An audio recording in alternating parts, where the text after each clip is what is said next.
I'm Big Don Luca, smoke you like my hookah.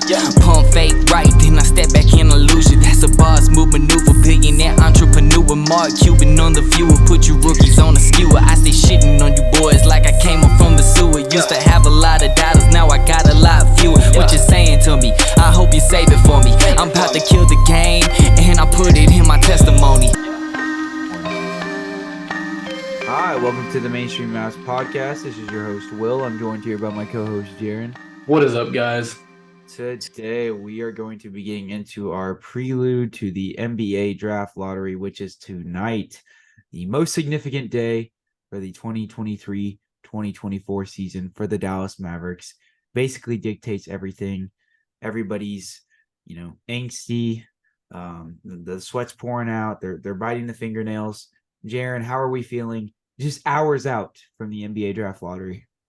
Yeah, I mean, hours out. I think the best way to probably sum this up is, we're either hours away from impending doom or hours away from hope and glory. I'm definitely feeling a little bit weary because I believe it is a 20.2% odds or chance that the Mavericks could fall outside at that top 10 pick. And of course, if we do fall outside that top 10 pick, we owe that pick to the New York Knicks.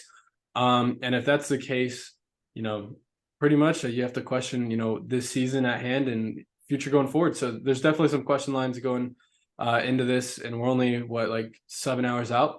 But I can't say I'm a little excited to have some Mavs news back in the little media.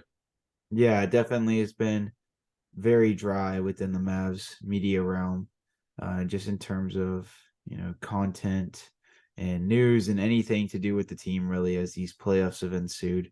Obviously has been just very quiet from a Mavericks front. So just to have a semblance of excitement around the team will definitely be fun. But whether you're team tank or you were team anti-tank at the end of the season, the team is where they are now, and all we can do is be not optimistic, but I guess just sort of cautiously up in the air about what's going to happen, because none of us know exactly how the ping pong balls are going to bounce tonight, except the NBA script writers. They are the only ones that know. So we'll have to see how everything turns out on that front. But in this podcast specifically, we're going to be getting into what the Mavericks could be doing with that pick. If they were to accrue it and retain it, or what they could do if they potentially even landed inside the top four, which has I believe a less than 5% chance of happening. Don't quote me on that. Maybe that's just getting a top 2 pick or whatever, but I saw that here recently.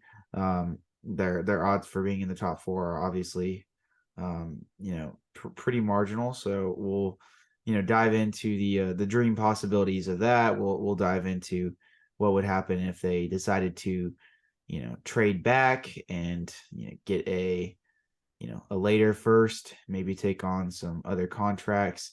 We'll talk about some guys that are in that range that the Mavericks are, kind of poised to be selecting from that 10 spot, of course, where they have the utmost chance to keep their pick would be at that 10 spot where, they have the 80.8% chance to retain their pick.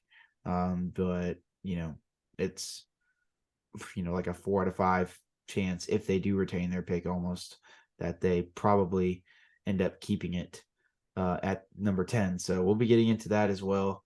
But before we do all that, and we rev up the excitement, rev the engine back up for the draft lottery, here is an ad from our sponsor, Spotify for Podcasters. All right, so getting back into it, guys, I completely botched part of the intro when I was talking about the percentage of odds for the Mavericks to retain their pick within the range of the 1 to 4 selection range. I said it was something like 3%, but I was just kind of talking out of my ass.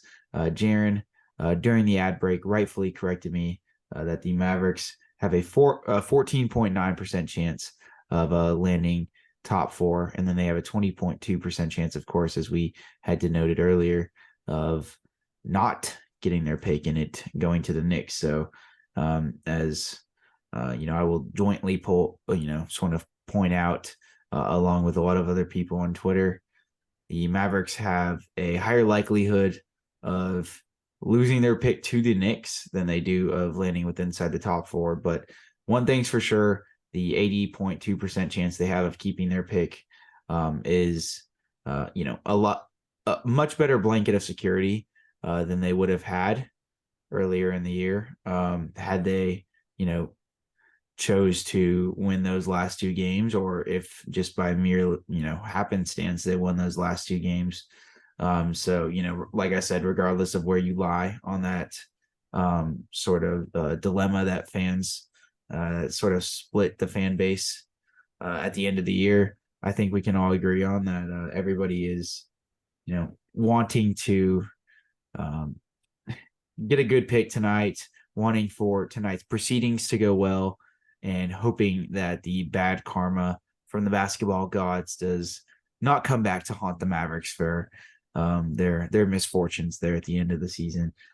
So Jaren, before we get into, some of the more, I guess, just tangible things in terms of what the Mavericks could kind of do with this pick, as well as, the just variety of options they have and how significant this would be. What does this mean to the fans, Jaren, if the Mavericks were to, keep this top 10 pick after, a season of where it just seemed like a sort of perilous, grave that they were digging themselves? Yeah, I mean, I think probably the best way to sum up last year is mediocre to extremely bad. So I think, getting a top 10 pick, either at number 10 or at, those coveted top 4 spots, like that would definitely mean, of course, so much. I think, more than likely, I believe there's a 65% chance, or around a 65% chance, that they do retain that top 10 spot. And if that is the case, I think that's probably the most promising. I'm not going to don't hold your breath on a, potential move up into that top 4. I don't think anybody would be, reminiscent to say that would be extremely awesome if that happened, but I'm not, going to hold our breath or do anything extremely, out of the norm, operating out of the norm, acting like they're going to get a top 4 pick. So I think, if they got a top 10, or at least retain their number 10 spot in this draft, I think that would mean a lot for, future going forward, possible addition inside, or a possible addition, compared to this pretty lackluster, Mavericks team. There'd be a new addition, especially, age-wise, hopefully, or assuming they continue with that draft. But yeah, I mean, I think that there's definitely more excitement to be had, given the pick, of course, for obvious reasons. This season, or I guess last season for that instance, wouldn't be a total waste if that was the case. And of course, those last 2 games would have actually probably looked in positive manner if they do retain that top 10 spot, or possibly move up into the top 4. So a lot of it has sort of been made of just how significant keeping this pick is. And, everybody, even you kind of pointed out towards the beginning of the podcast that, the Mavericks would sort of had to project their own impending doom if they were to not retain this pick. What is the contingency scenario if this ends up going to the Knicks? What possibilities would be opened up to the Mavericks at that point, and what wouldn't? Because I've seen some people out there that have made the case that, that this pick is honestly all not too significant, that there are other avenues to success. And, if we end up whiffing and don't get a top 10 pick, it'll be okay.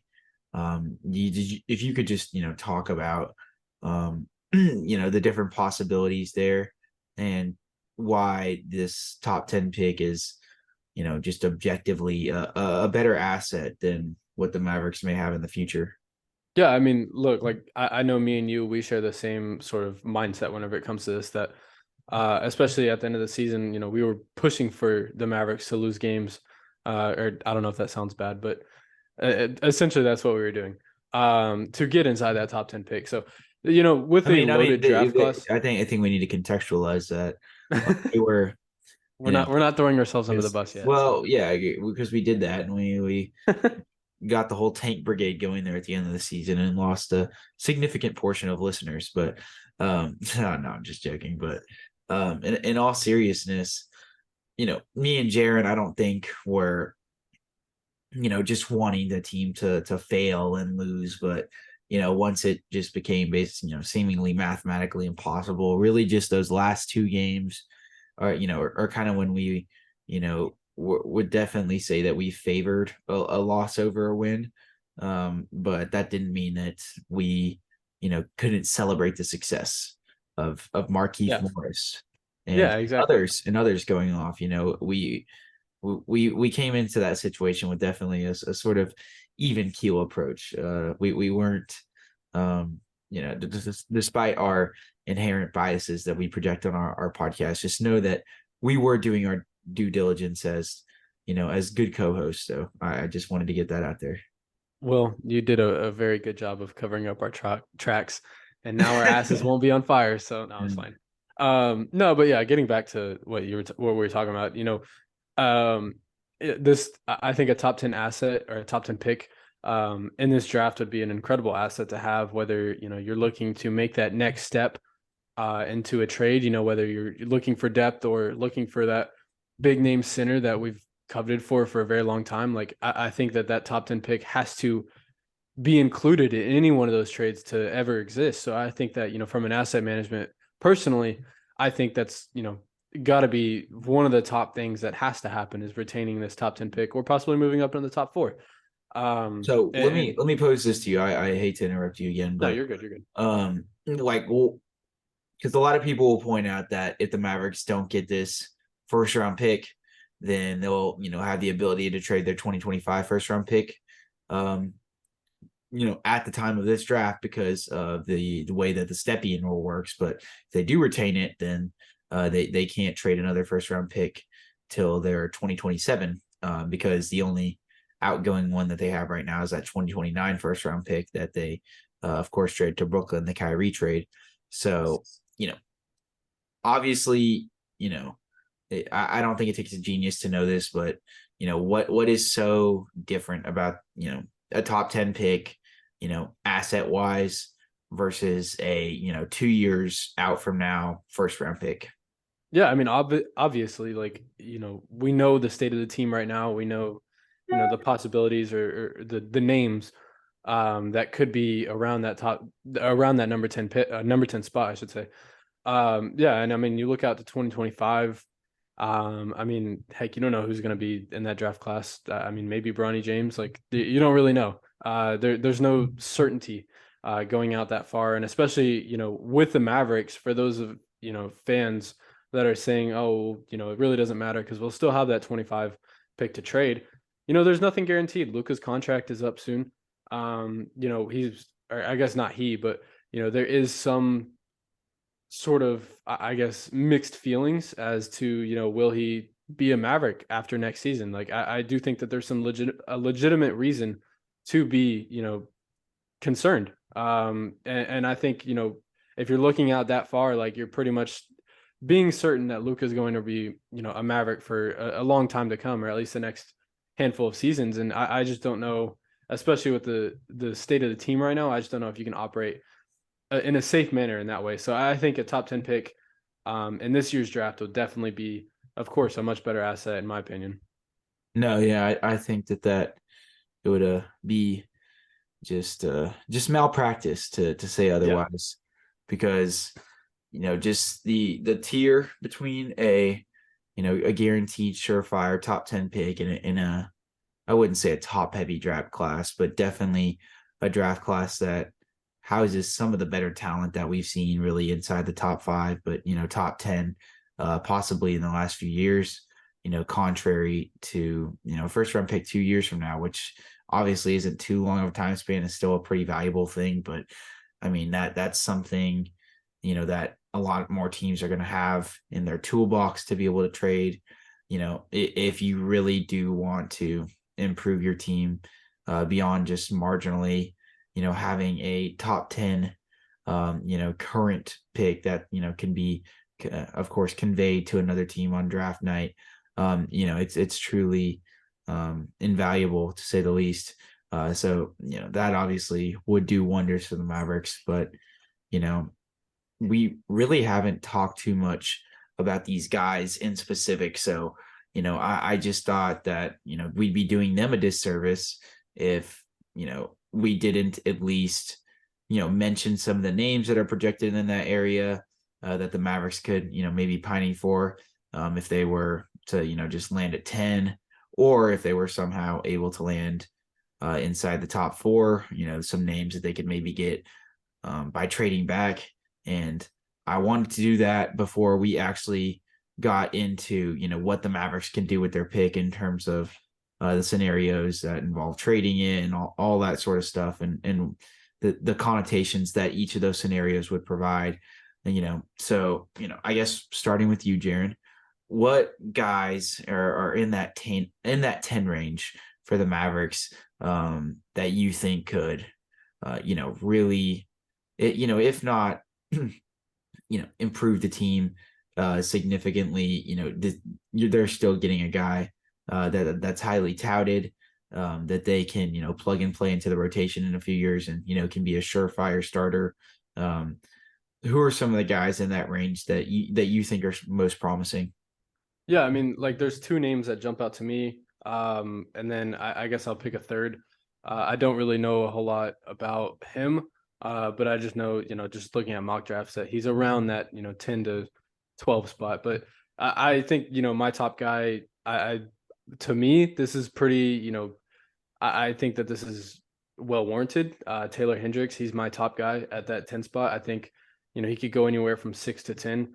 And if he fell to that 10 spot where, he is projected in a lot of drafts, or mock drafts, I should say, I think to me, that's probably the top guy that you can get in that range. And of course, Bleacher Report has him going 10. That's a pretty notable sort of source. But, my second guy, I would go with Cam Wetmore, just a, sizable 3-and-D wing. I think he's a little bit more spacey in terms of projection. Like really no 100%, I've seen him as high as like 7, and I've seen him as low as like 16. I really don't know where exactly he's projected, but I would guess, around that 8 to 12 range, somewhere around there. And then I'd go Kobe Buffkin. I know you know a little bit more about him, Will.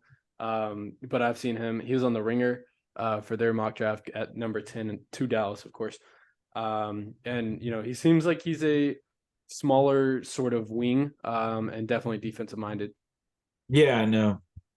The different archetypes of players are very intriguing to me, because inside this top 10 there's a lot of these, I guess, kind of playmaking 3-and-D wings, if you will.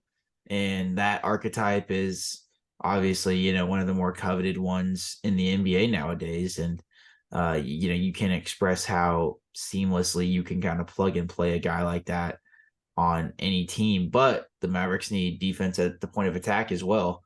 And maybe that's getting swept under the rug, in favor, of more size to guard those playmaking wings that the Western Conference sure has a lot of. You could be going up against Kawhi and then LeBron the next night on a, West Coast road trip, little twosome. So there's a lot of guys within this range that, fit different needs and molds of this Mavericks team, that they could, definitely be able to plug and play right now, just given some of their, defensive deficiencies. But whether, I think that if they do keep their pick, in some capacity, if they don't choose to trade it back, there's just not a surefire, big, unless they get Wembanyama, of course, that's really going to tilt the towers, no pun intended. But I do think that there are, an abundance of wings that they're looking at here. And it would definitely, in that 10 range, to see, whether they would defer to getting a guy, maybe like a Cason Wallace from Kentucky, 6'4" point guard, projects as a really good defender, has good length, averaged 2.2 steals last year. Maybe Keontae George, more of a scoring threat. The But homeboy.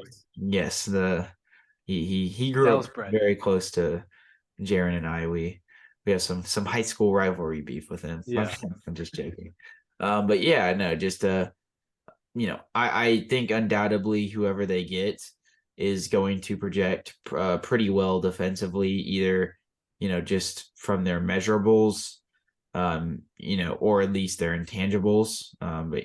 But at the end of the day, seeing if they prioritize a little more size, or if they're preferential to more of the shooting guard sort of mold, getting like a trying to just find the Marcus Smart, Lou Dort type of guy in this draft.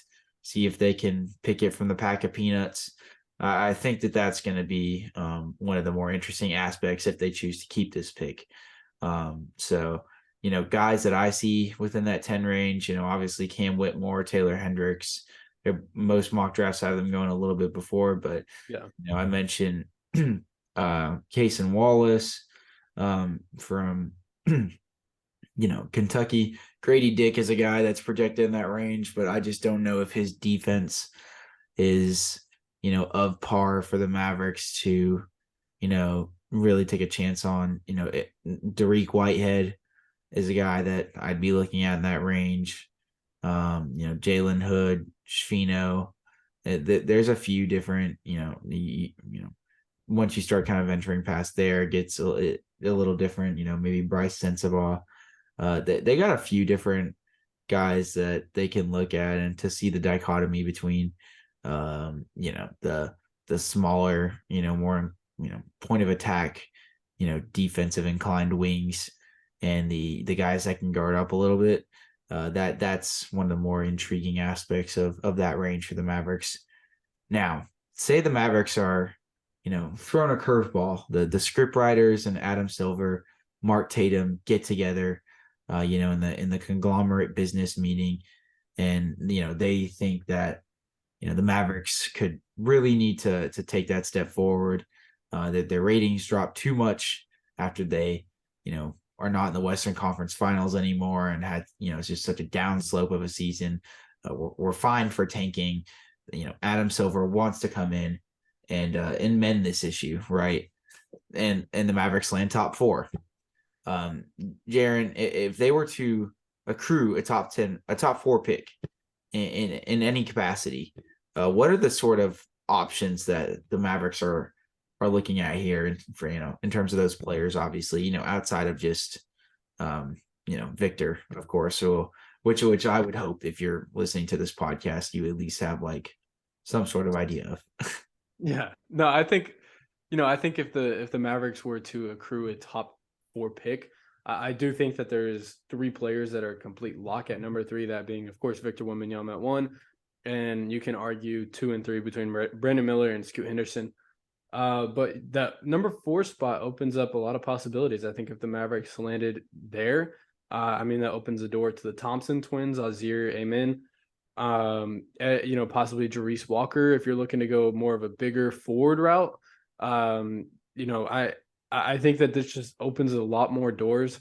They're outside of the Thompson twins and kind of Jarice Walker, and the occasional mock draft that has Taylor Hendricks at like 5. I don't really think that there's anybody in a lock at 4. And there's, besides, I think the Thompson twins, for that matter, I think that they're really a lock for the top 7, I would say, or top 8. So I think, yeah, if you got a top 4 pick, that would definitely open up some possibilities there. And look, if the Mavericks just somehow clutched up and they got, a number 3 pick, you either have the pick of the litter between Scoot Henderson or Brandon Miller, whoever doesn't get picked. And I think at that point you have to pick one of those 2. Of course, that's just all hope and dreams. And, the Mavericks, of course, have had very, very bad luck going into the draft lottery for pretty much the whole franchise. So I wouldn't be expecting too much, like I said earlier in the podcast. But, if the balls were to fall right, and if the odds were to be in our favor, I would instantly look at, Amen Thompson. And if he somehow gets picked up early, like at number 3. Of course, you have to look at Ozier or again Brandon Miller, Scoot Henderson. Yeah, one guy that could maybe fall to that 10 range that obviously I think it's a little bit of a long shot, but just given a very, the sort of rigid nature of the top 10 right now and the volatility of it, if Anthony Black falls to 10, this is another guy that me and Jaren grew up like right next to. So, and we're relatively the same age. So, we would, I think we'd be preferential to him, of course, that's a 6'7". You get another ball handler on the roster, but also a guy that can play up a little bit and is a good point of attack defender, has good lateral quickness. That would be a cool scenario if he were to fall to 10, but he's in that sort of sweet spot where I just don't see an avenue to him being selected, before the Thompson twins. But if he does, that would be very interesting. I just had to throw that out there, even though it had nothing to do with what you were talking about, but something that does have to do with what you were kind of alluding to is, if the Mavericks were to land inside the top 4 versus if they landed at 10, because, like we said, I think maybe can they land at 9, Jaren? No, they can't. They can only, I believe it's only 10 and top 4 and 11 and 12, I believe. Okay. Yeah. So the Mavericks really can't land at 9, 8, 7, 6. It's mathematically impossible or whatever. So if the Mavericks were to, retain their pick at 10 versus landing inside the top 4 by some miracle, how does that, open up the trade possibilities in terms of the talent that they could get back just, from a simple 6-pick jump if they were to somehow get in the top 4? And would you personally be more preferential to, keeping the pick or trading the pick if it's at 10? And then if it's top 4, what would you do as well?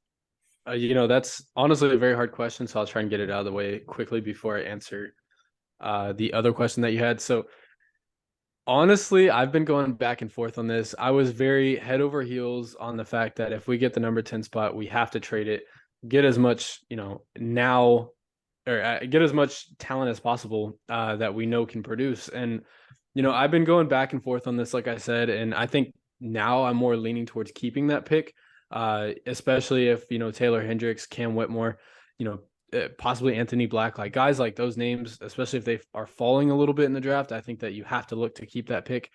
And yeah, I mean, look, if there was somehow a miracle and the Mavericks got a top 4 pick, I think we pretty much already discussed that over. But, there's some avenues, there's some routes to go. Personally, if the Mavericks get a top 4 pick, I think that they're 100% keeping that pick. If they get a 10 pick, there's a little bit of discussion. I think that if they are looking at a trade, there's 2 routes via trade that they can take. DeAndre Ayton's name has been thrown out there. Personally, I'm not a big fan. But again, the Mavericks are in very needed of a center. And, I definitely could see that 10 pick being thrown in a trade like that. Or the Mavericks could trade back. They possibly, if they want to be in the little later rounds, Derek Lively, he's a center, averaged like damn near 4 blocks a game at, just his freshman year. Granted, some offensive issues, but there is another center that's defensive minded.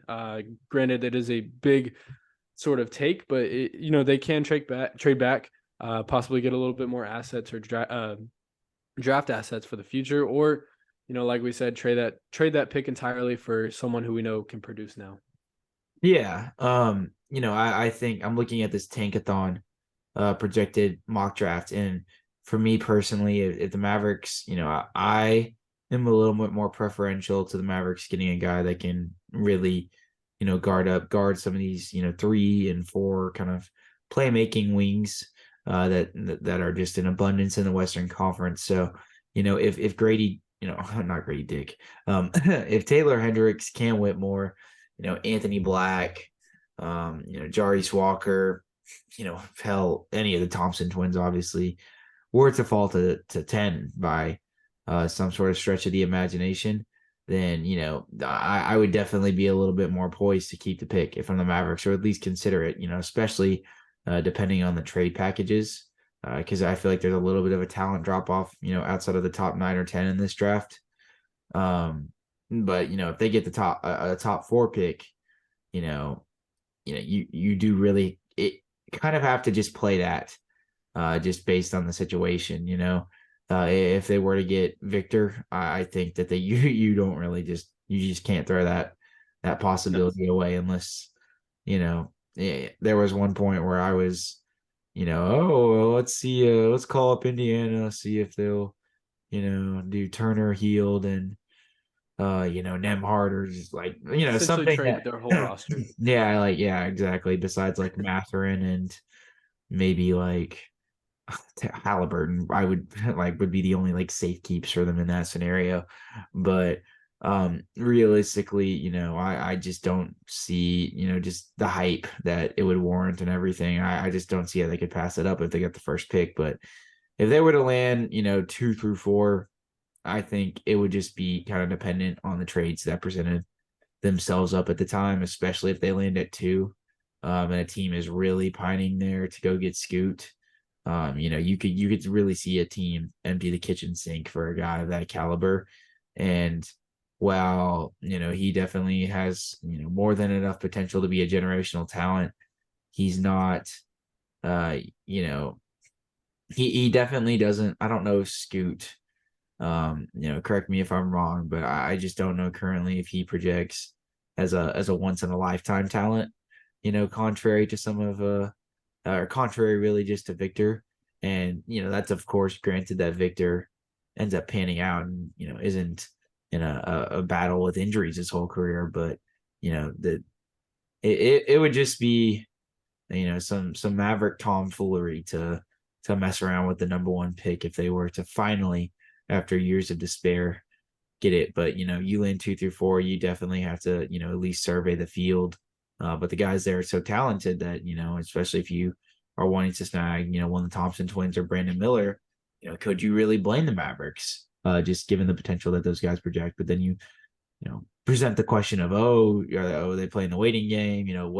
What timeline are we on? Are we on Luka's or Kyrie's? That all these weird things start to come into fruition. So I don't know, man. It's definitely a weird dichotomy in terms of trading the pick or retaining it. But one thing's for sure, the asset management that would be at disposal if this team was to, just stay with inside the top 10 and that 80.2% chance hits. Like I said, this whole podcast would be truly invaluable. Hence why, we've been stressing kind of for weeks. We've obviously took a little, about a 6-day break from the pod, but if you listen to some of our previous episodes, we've been stressing for weeks how important this pick is. And, the Mavericks, yes, they can recover. I'm not saying it's the end of the world if tonight somehow goes haywire. Well, not somehow, because, it would be our luck just given past events that this were to go haywire. But I'm not saying that, the franchise is completely screwed if things go south tonight and the Mavericks end up conveying their pick at 11 or 12 to the Knicks for whatever reason. I'm not saying we're completely screwed. We can still trade the 2025. I think this front office, regardless of how competent they are, their hand is forced to where they have to make moves this offseason. So if you're optimistic about one thing, we will at least see movement. Now, whether that's, good movement or bad movement, I can't really attest to that yet, but, we'll just have to see. But I think that this asset, especially in this draft, and I know that there will obviously, be some coveted top, guys in the coming drafts, like Modest Bazulis.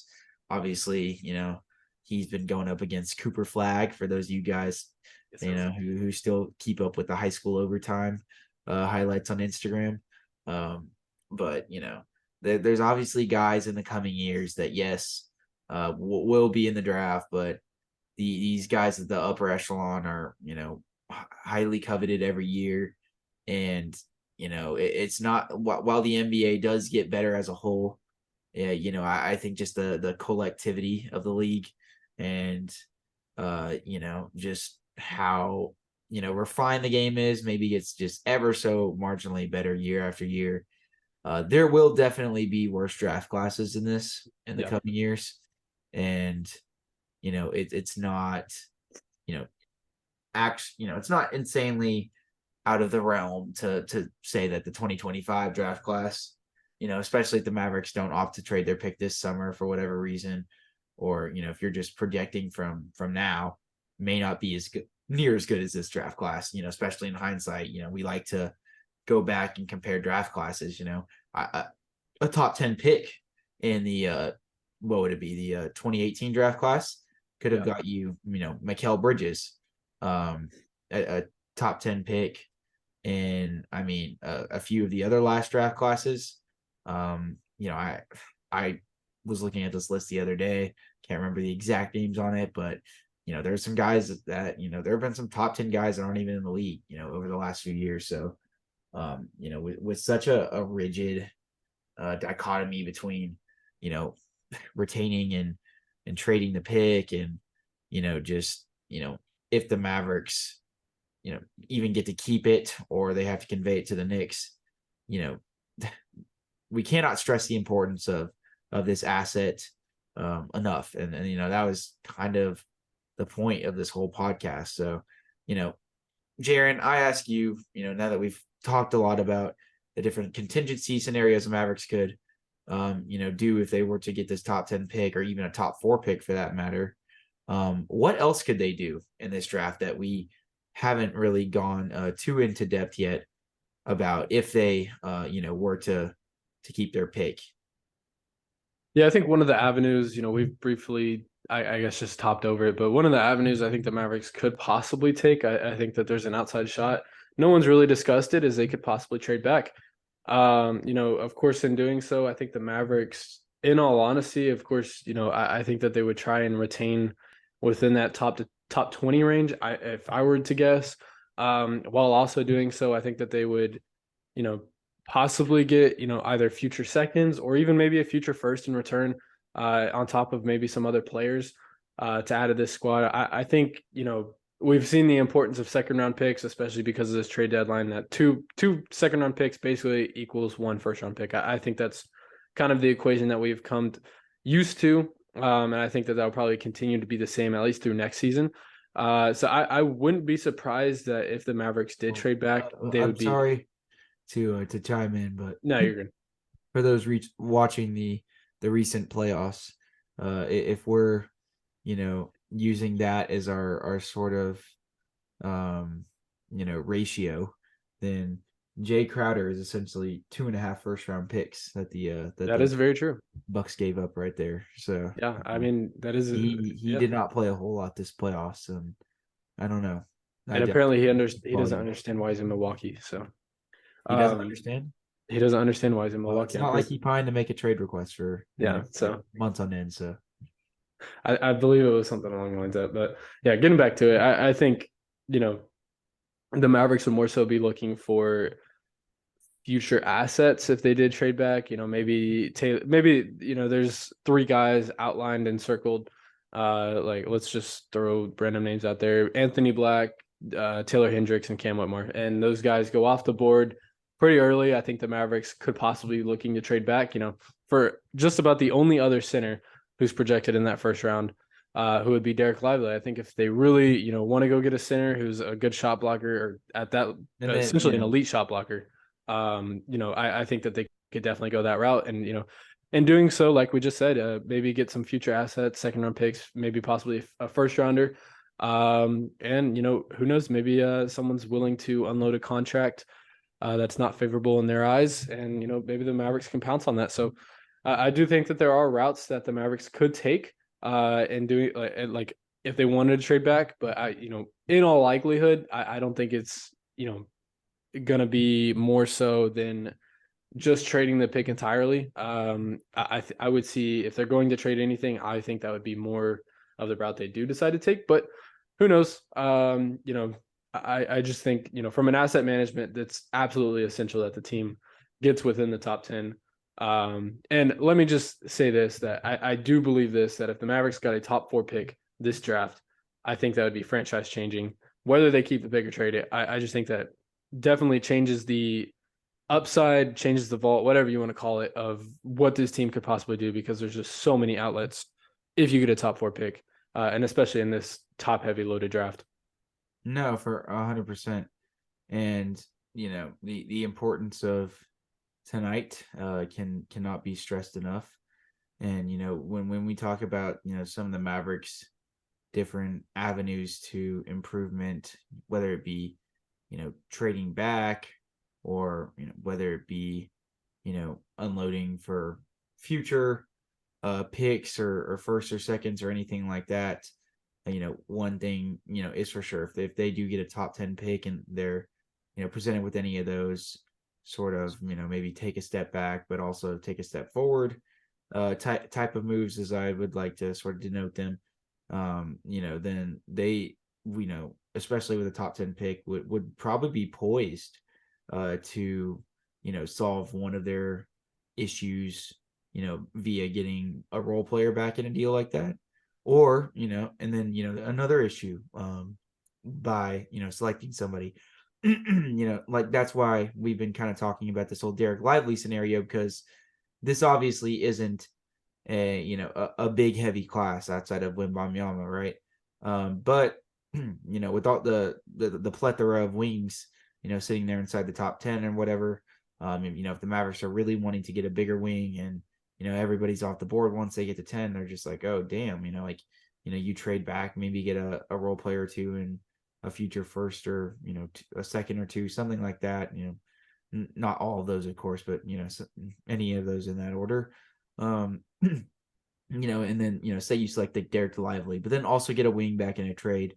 Those are the type of moves when we talk about this team being 2, 3, maybe even 4 steps away, that they'll need to really consider making. It may not be the most flashy move at the time, versus just selecting a top 10 really coveted guy, but this team is not one step away.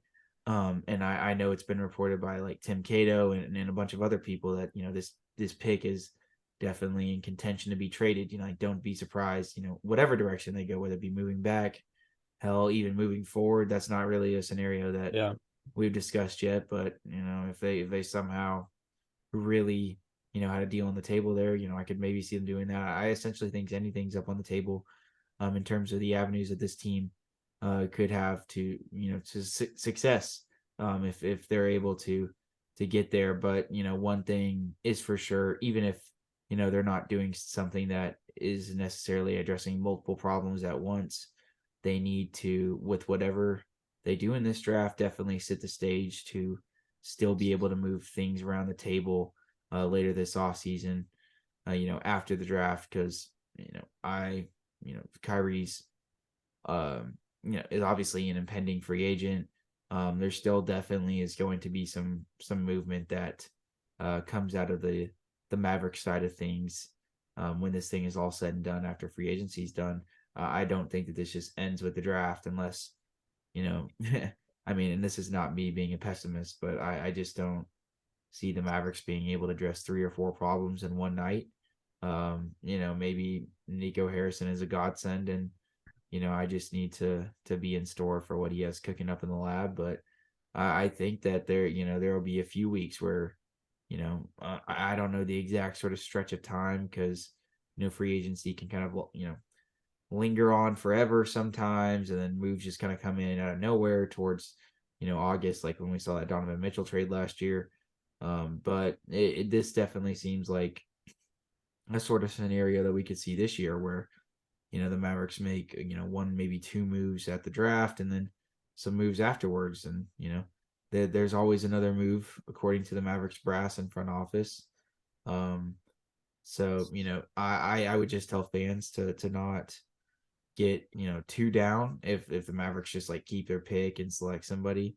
I think that they still have to make some more moves at that point. I think that their hand is forced, but also be cognizant of the fact that sorry if you guys couldn't catch my satire a second ago when I said there's always another move, but also be cognizant of the fact that this franchise doesn't have the best track record of capitalizing upon one okay or decent or marginal sort of move in free agency or on the draft. They'll get a Jaden Hardy like a last year, but they didn't have any other successful offseason signings or trades or anything like that. In hindsight, I think we can say that the Christian Wood thing was a failed experiment. I think JaVale McGee's a failed experiment, even if he's back on the team next year.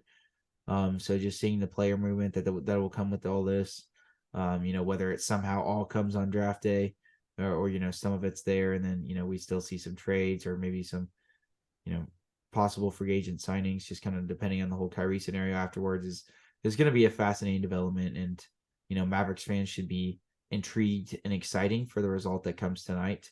With the Mavericks having an 80.8% chance to retain their top 10 pick.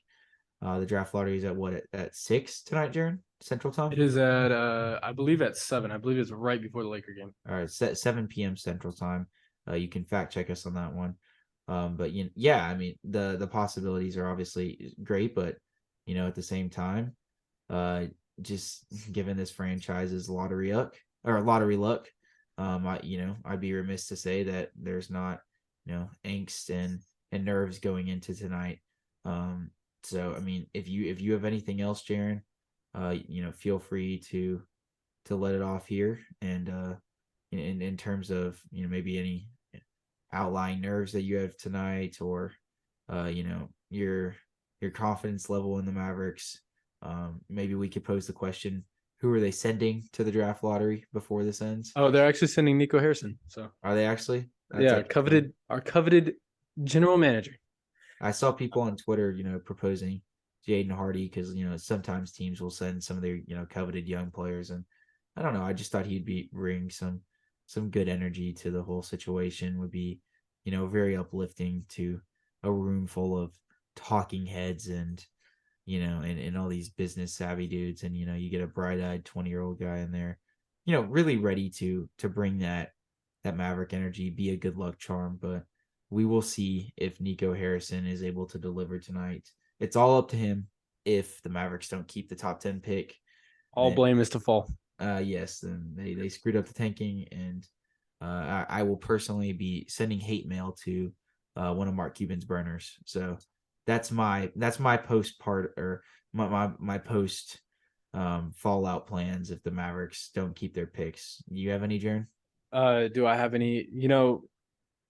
We'll see whenever it gets there, but I did look it up. The draft lottery is indeed at 7 p.m. Central Time. Yeah, look, I mean, let's just at this point, let's just hope. I think that's probably the only thing we can do. Yeah, and the nerves are definitely getting here to Jaren. So, we appreciate you guys from listening this far in the podcast. We wanted to keep this a really surface level pod, just kind of previewing tonight and the stakes that are at hand here, but we're all, obviously not going to be diving into any of these guys too deep, because we're going to be saving that for after the draft lottery. Because, if we don't even keep our pick, then it was pointless to do any draft profiles and things of that nature in the first place. So, all of our sort of draft content that's, going to be coming out is going to be obviously conducive to tonight. And then we have a few more player profiles we got to kind of hash out. Jaren and I just had finals at schools, hence the sort of 6-day delay there, and we just had a very rough week. We apologize about it. Luckily, the Mavericks don't have any playoff basketball for us to keep up with. That's what we do love about our franchise. But we are full-fledged ready to go this summer. We have nothing holding us back now with school done, and we are excited to crank out these pods for you guys. But basically, a summer of perilous ending, or a perilous end, and despair either starts tonight after 7, and the New York Knickerbockers get even though they lost in 6 games in the playoffs, they were in the second round. They have Jalen Brunson. That's 2 things I wish I had right now, and so that we have that much.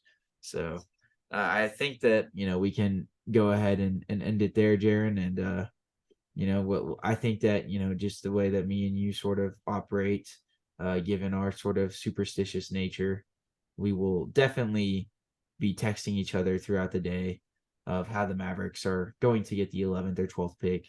and how all is going to die, and how there's about to be more fires starting up and on the West Coast, how there's going to be a war starting in Uzbekistan.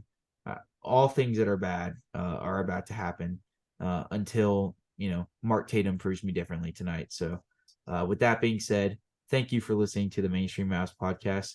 You guys can find us on Apple Podcast or Spotify. Make sure to give us a 5-star review if you so please. We would really appreciate if you guys have listened this far in the episode, and if you'd be inclined to go ahead and give a review to us. If you really do enjoy what we're doing over here, we would appreciate that. Make sure to like, comment, and subscribe if you are listening on YouTube. Mainstream Mavs podcast on YouTube.